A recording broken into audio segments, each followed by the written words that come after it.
Hai teman-teman, kali ini kita akan belajar mengenai pemeriksaan ultrasonografi pada kehamilan trimester kedua. Video pembelajaran ini dibuat oleh Dr. Muda Anissa Nuraida dan Khairunisa Humairah di bawah bimbingan Dr. Dini Rama Erawati, spesialis radiologi konsultan. Indikasi pemeriksaan ultrasonografi pada kehamilan trimester kedua yaitu sebagai pemeriksaan rutin pada seluruh ibu hamil dengan usia kandungan 18-22 minggu untuk memastikan jumlah janin dan viabilitasnya, nilai parameter pertumbuhan dan kelainan yang dapat muncul, serta menilai cairan ketuban dan letak plasenta. Yang pertama adalah memastikan jumlah janin dan viabilitasnya. Tentukan jumlah janin, aktivitas, dan ritme kardiak. Pada kehamilan ganda, periksa korionisitas dan amniositas, perbandingan ukuran antar janin, estimasi volume cairan ketuban pada masing-masing kantong, dan catat jenis kelamin masing-masing janin. Yang kedua, menilai pertumbuhan dan kelainan yang dapat muncul pada janin. Untuk biometri yang pertama adalah pengukuran lingkar kepala, yaitu harus tampak shafal cerebri yang membagi cerebrum simetris kanan dan kiri, cavum septum pellucidum ventricle 3, ventricle lateral dan thalamus. Lalu ukur dari batas terluar kepala bayi seperti pada gambar B dan cocokkan hasil pengukuran dengan tabel referensi. Diameter biparietal. Cara pengukurannya yaitu mencari kepala janin, identifikasi bagian anterior posterior dan kanan kiri kepala. Letakkan posisi transducer untuk membuat potongan transversal kepala janin, cari gambaran tulang kranium yang berbentuk elipsoid, cari false cerebri, tidak boleh tampak gambaran cerebellum dan atau orbita, lalu ukur dari bagian margin luar kepala ke margin dalam kepala bayi seperti pada gambar 1. Selanjutnya adalah pengukuran lingkar perut dengan cara cari vertebrae hingga tampak gambaran longitudinal daerah toraks dan abdomen. Lalu putar transducer sampai tampak lingkar perut yang hampir bundar seperti gambar A dan ukur dari sisi luar dinding abdomen seperti gambar B. Selanjutnya adalah pengukuran panjang femur, yaitu dengan cara ikuti vertebrae hingga daerah panggul, lalu putar transducer hingga bonggol femur menjadi memanjang, dan tampilkan seluruh panjang femur. Lalu ukur panjang tulang femur tanpa mengikut sertakan epifisis atau dari outer ke outer. Yang kelima, penilaian kepala janin. Lakukan penilaian terhadap integritas dan bentuk kepala janin. Penilaian dilakukan terhadap ventricle lateral, fossa posterior, dan diameter biparietal seperti pada gambar A. Pada gambar B, terdapat kelainan ventriculomegaly berupa pembesaran ventricle lateral dengan ukuran lebih dari 10 mm. Pada gambar C, dapat kita temukan adanya anencefali, yaitu tidak terbentuknya sebagian otak dan kalvarium. Berikutnya, evaluasi wajah janin.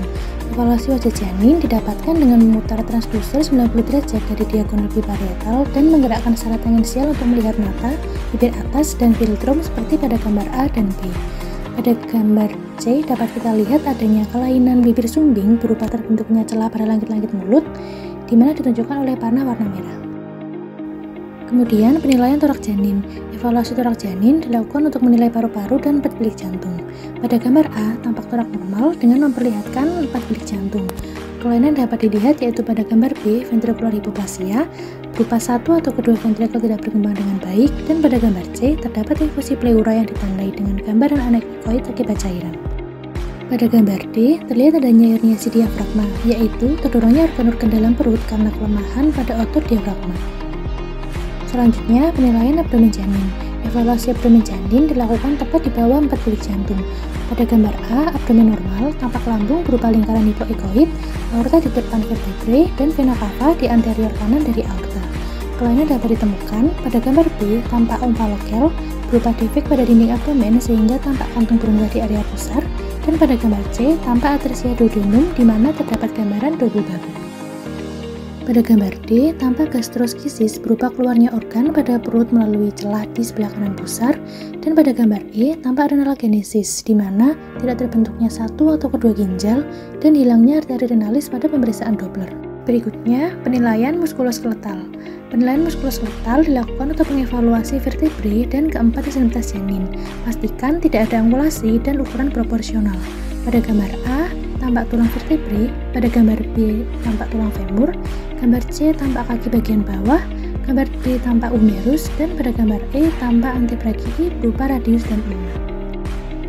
Kelainan yang dapat dideteksi pada sistem muskuloskeletal yaitu skeletal dysplasia, terganggunya pertumbuhan dan perkembangan tulang. Kemudian ada spina bifida, munculnya celah pada ruas tulang belakang akibat penutupan neural tube yang tidak sempurna. Pada pemeriksaan kepala, tampak gambaran khas berupa lemon shape kranial dan banana shape cerebellum. Selanjutnya, penilaian jenis kelamin janin. Jenis kelamin janin dievaluasi melalui potongan mesegital dan aksial. Pada gambar A, jenis kelamin perempuan, tampak 3 garis pada pangkal paha yang menunjukkan lakbia, dan pada gambar B, untuk jenis kelamin laki-laki, tampak penis dan skrotum pada pangkal paha. Tujuan USG yang terakhir adalah menilai cairan ketuban dan letak plasenta. Volume cairan ketuban diukur dengan membagi regio amniotic sac menjadi 4 kuadran, yaitu Q1 gambar A, Q2 gambar B, Q3 gambar C, dan Q4 yaitu gambar D. Cara pembagiannya adalah mencari amniotic sac dari kiri ke kanan pada potongan sagital, mencari lokasi terdalam dan mengukurnya, lalu garis pengukuran harus dalam posisi vertikal, dan garis pengukuran tidak boleh mengenai bagian dari fetus.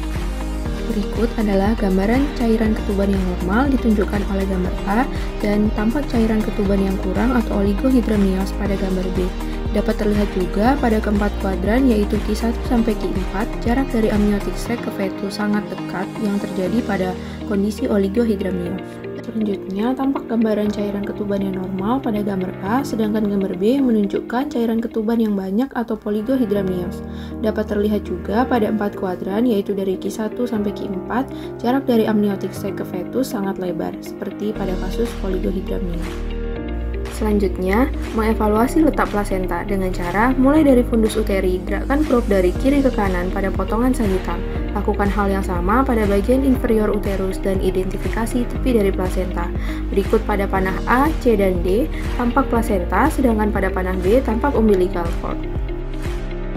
Kelainan yang dapat ditemukan yaitu plasenta previa. Pada USG, tampak plasenta yang hiperekoik menutupi jalan lahir atau serviks seperti pada gambar A. Selanjutnya, plasenta akreta yaitu proliferasi plasenta yang berlebihan hingga ke meometrium. Pada gambaran USG, tampak hilangnya gambaran hipoekoik retroplacental place dan peningkatan vaskularisasi retroplasenta. Kelainan terakhir adalah solusio plasenta, yaitu keadaan di mana plasenta terlepas dari dinding uterus. Dari hasil USG, tampak plasenta bergoyang saat ditekan dengan transducer, disebut sebagai Jello sign. Tampak penumpukan cairan pada retroplacental, preplacental, atau tepi plasenta, seperti pada gambar A dan B. Sekian pembelajaran kita kali ini. Bagaimana pemahaman kalian tentang pemeriksaan USG pada kehamilan semester 2? Tuliskan pendapat kalian di kolom komentar ya. Terima kasih dan sampai jumpa lagi.